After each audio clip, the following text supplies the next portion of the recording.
सादर नमस्कार। ओडिशा राज्य बेसरकारी अध्यापक कर्मचारी संघर मोर प्रिय भाई और भौणी मैंने आज डिपार्टमेंटरी रिलेटेड स्टैंडिंग कमिटी आईवी मीटिंग थिला एवं ताहा मध्य आज संपादित होईची।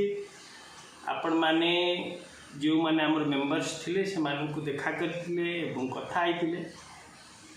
मु मध्य चेयरमैन को भेटी आमर दाबी बाबद पुनर्बार तांको अवगत करैथिली एवं मीटिंग सपक्षर अछि एवं स्टैंडिंग कमिटी मध्य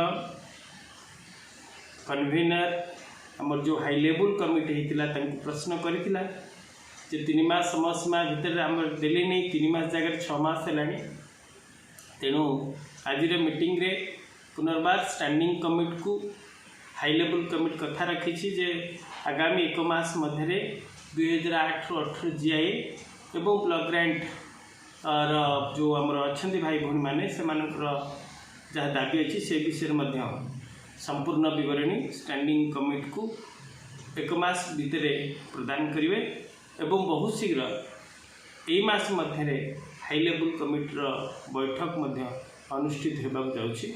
तेणु यही सब आम गोटे खुशी खबर आउ मते फोन जेहेतु बहुमात्रा आसूची तेणु मु नेसेसिटी फील कली आपण मानक गोटे वीडियो करी ए खबर की देवाई। हाँ, धन्यवाद।